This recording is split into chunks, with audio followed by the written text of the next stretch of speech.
തൊടുപുഴയിൽ അമ്മയുടെ സുഹൃത്തിന്റെ ക്രൂരമർദ്ദനമേറ്റ കുട്ടി മരിക്കാൻ കാരണമായത് തലയ്ക്കേറ്റ ക്ഷതമെന്ന് പോസ്റ്റ്മോർട്ടത്തിലെ കണ്ടെത്തൽ.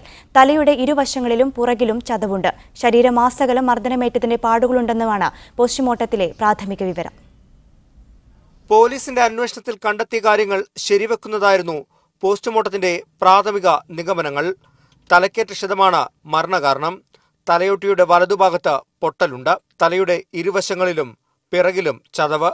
വലതുവശത്തെ വാരിയലിന് പൊട്ടൽ. ശരീരത്തിലാകമാനം ചതവുകൾ. ബലപ്രയോഗം നടത്തിയതിന്റെ പാടുകളും ശരീരത്തിലുണ്ടെന്നും പോസ്റ്റ്മോർട്ടത്തിന്റെ പ്രാഥമിക റിപ്പോർട്ടിൽ പറയുന്നു. ഒന്നിലധികം തവണ കുട്ടി ക്രൂരമർദ്ദനത്തിന് ഇരയായിട്ടുണ്ടെന്നാണ് ഈ തെളിവുകൾ തെളിയിക്കുന്നതെന്നും പോസ്റ്റ്മോർട്ടം നടത്തിയ പോലീസ് സർജൻമാർ പറയുന്നു. സാധാരണ വീഴ്ചയിലുണ്ടായ പരിക്കുകളായി ഇതിനെ കാണാൻ സാധിക്കില്ലെന്നുമാണ് വിലയിരുത്തൽ. ആന്തരിക അവയവങ്ങൾ രാസപരിശോധനയ്ക്ക് വേണ്ടി തിരുവനന്തപുരത്തെ ഫോറൻസിക് ലാബിലേക്ക് അയച്ചു.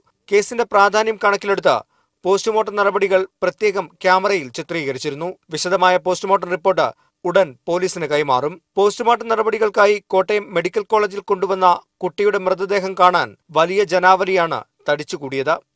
Toby Johnson, media 1, Kottayam.